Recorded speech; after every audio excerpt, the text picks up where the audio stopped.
Nice to meet you. I've spoken to Edward a few times, Hmm. and we didn't speak about the music for Conclave. We did speak about the music for All Quiet for sure. How do you guys meet and start working together? I mean, did you know him separately from the scoring part, just as a musician, or? No, I actually knew him from our first work together, which was Patrick Melrose, a series. And a friend, I think the editor at that time, I think he liked my music and he put it under the film. And then, I thought he thought I was a good fit. And then, but that's already a while ago. So, Conclave is our fifth film together, Mhm. which is already a good body of work where you can learn, the confidential, like the not the confidentials, but you can learn what the other person likes and what the other person doesn't like. Of course, of course. What Hmm. were you finishing up All Quiet, and he was already developing Conclave? Was there like a crossover a little bit, and you knew the Conclave was going to be next? Yeah, yeah. I think I would say during the awards season, while we were traveling, he had to go back and forth for the shooting for Conclave. So that was a quite a big challenge because it's the time in a going to all these Q&As and presenting your work, which is a wonderful work. I personally come from doing concerts, and I really love, in a way, I see that a little bit like a concert tour for the film, because you present it and you just people are watching it and you talk later to them. I think that's always very satisfactory to to get their feedback and hear what they are thinking. Absolutely, and that paid off because people loved it, that score, and won an Oscar for it. So congratulations on that. Yeah, thank you. Well deserved. Well deserved. So I mean, he Thank you. mentioned that he mentioned that that process started with the final edit. He had or some kind of a close to final edit for All Quiet. With Hmm. this one, were you able to write some stuff in advance? I mean, knowing there was a book and a script, and was this stuff you were able to take from those to write stuff before or while he was shooting? No, well, I was writing something that was not necessarily useful for him in the, let's say, the shooting process. I think he's very, a director who's very independent from music in the sense of, getting a good cut together. And I'm sometimes very surprised when I get the first, like, yeah, we put something like quickly together, and you receive that, and you're like, what? That's is there any work to do on that one? You know. But what is nice about that is that when a film works without music, it's always a pleasure to find the spaces where music can help, or where not helping is the wrong word, where music can support the like giving it another level towards the story. And so in this case, Edward and me were talking about the film already way earlier. And I was just thinking about a religious instrument. I was just thinking, how can I get something that is not too old and ancient, and that doesn't sound like, the monks are falling off a chair at some point. So you need something that is very progressive, because the topic of the film has a lot of progressive, elements involved. So I just wanted to find something that is very modern. And so I was researching and thinking about an instrument that could be a kind of organ, and that has a kind of, ethereal element to it. And so I found this instrument called the crystal bachet from that was built in 1952.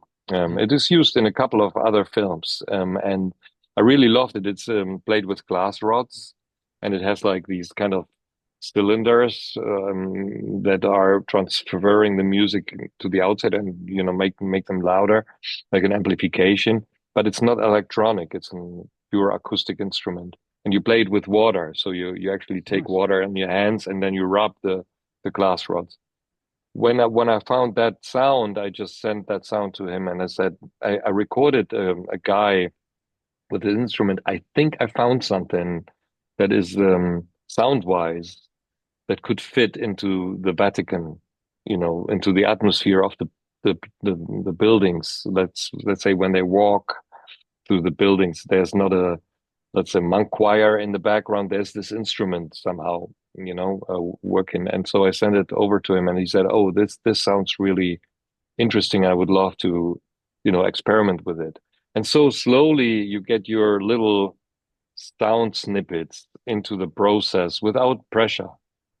And I think that is a wonderful process between the two of us that in the beginning, we are carving ideas. We send each other like snippets of films, of composers, of music that we really love, where we feel like this is punk, or this is totally classical. This is good for stage diving. This is you know, so that we understand a little bit the quality of music. And once that is clarified, then it's so much easier for me to go into a process. I just had the image of a stage diving at the Vatican, and Yeah. I don't think I can get that image out of my head now. Did you feel you had to do something a little more traditional for this because of the setting and the story and the gravity of the story being told? Yeah, I would say in the beginning you think maybe much more traditional than you want, because obviously it has also the film is about a very old ritual. It has a lot of ancient, you know, behaviors in the ritual. So you when you see it, you think it's pretty archaic, and you want to add something with the music to that, but at the same time, you want to keep it modern, and you want to say, people want to find it accessible as a film. So I try to find possibilities of working with string instruments and the crystal bachet, and try to find things where I can actually create rhythms with the strings. I did a lot of earlier films where I used already a lot of Colenio, string playing, which is when they turn the bow around and they play a lot of the strings with a Oh, wood. with the So wood. you have, Interesting. so I did a lot of drum kits with the Colenios, and that makes the let's say these periods or these stretches in the music that are building up to like a where you just feel like the speakers will explode at some point. Um, and these are just a few instruments. It's not a big orchestra. It's just like, let's say, six instruments Mhm. that are creating this whirlwind. And I really love that, the rawness of it.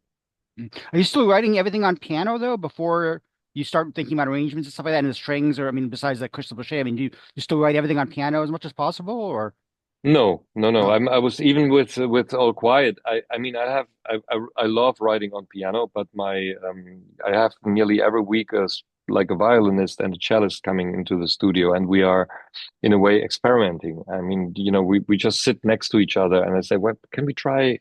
Can you go a little bit lower and near the bridge, or can you turn the cello around and just rub it with a ball or whatever?" So I'm trying to figure out what can come out of an instrument, as well as I obviously I'm a collector of a lot of instruments, so I'm trying to figure out, you know, how can I find something that is, creative and inspiring me. And a lot of these analog instruments that are, where you just think, what? You made a score with that thing? That is for me very interesting. Yeah. You're also an accomplished pianist though. I mean, I mean if you have a score that needs piano, do you play it yourself usually? Is that something or do you always Every time, every time? Okay, every you do. time. Okay. Yeah, yeah. No, I also, I take then the time of like 2 days where I just sit at the piano. And the good news is, in the beginning, when I was recording Lion, which was one of my first scores where I had the opportunity to record in a bigger studio, I played in a big studio in Los Angeles, the grand piano. We were recording that.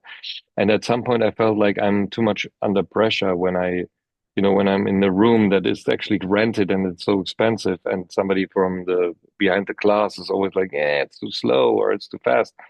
So I said to myself, it's my composition, so I can actually decide, how the piano is. So I rather do it at home and save some money and buy me a proper grand piano. And so I bought me a piano, and since then I'm recording it. Hmm. Yeah, it's interesting. Some composers come from like just going to school and learning that way. Some of them come from the band. You come from a band background, but you also have a career like a really, I mean, your robust recording career. You have a lot of albums. you've Yeah. made. Yes. How do you keep that going while also scoring films, which takes a lot of time and work as Yes, well? it takes a lot of time, but I learned recently that you don't have to think too much about it. You have to make a date for it. You know, you have to put something in the calendar and then you do it. And in a way, obviously, when the record is not good, I wouldn't release it. But at least you have already created something. So what I'm doing, I have already, little pins in my calendar where I'm working on the next one. But it's just like I'm going in a studio and I'm just working on something and I take it home and then maybe it sits in a folder for a couple of weeks or months. And when I have the time to pick it up, then it's already there. So, and it's very, I have to say, it's very inspiring to change between those different things. If you are always working on films and always sitting behind the screen on your desk, it can be at some point, you can be worn out a little bit. You feel like, I have to Mhm. do another one now, But when you then go on tour and you play a concert, it's very fulfilling because you get a lot of feedback for your work. People are, hugging you and saying, please come back. And that's one of the, I would say, one of the energies that is driving me forward. Mm. Yeah, I was going to ask if you tour also, or just play one-off shows, but you actually tour, play a Yeah, real. but not anymore that big as I was touring before the film work. Mhm. Because, I mean, when you do big films, you obviously have to deliver. You can't say, "Hey, guys, I can't mix right now. I'm on tour." That's not possible. So you have to somehow look at the dates where at the moment I'm doing concerts sporadically on the weekend, but I also like actually the position I'm in where I don't have to earn money with by playing concerts. That was for 10 years my only income. And whenever I was, let's say, a concert got canceled, I got sick. Mhm. Suddenly I had no income, and I was always on the road. My kids, well, they didn't say who's that uncle. We were, you know, they were knowing me quite well, and I always took them as I could with me. But it also feels you're just getting disconnected from your family, and I didn't want it that. So in a way, the film music is giving me a lot of fulfillment. Oh, yeah. Yeah, I got to speak to Ryan from Sunlux for Everything Everywhere. And Mm. I only found out just now while researching that you were actually label mates with Sunlux. Yes, I am. Have you actually done shows with them? I mean, I assume on the Oscar circuit you saw each other a lot, but do you have done shows with them or anything? Well, you know them, I assume, Well, or there was actually a label a night in Berlin planned where we could have played together, but I was at that time somewhere else, I think maybe recording, and then I think they played a show in Berlin, but it was with them, it was straight away from the first moment when we met at the Oscar round, and all the other rounds, it was straight away like a very familiar feeling to them, and we liked each other a lot.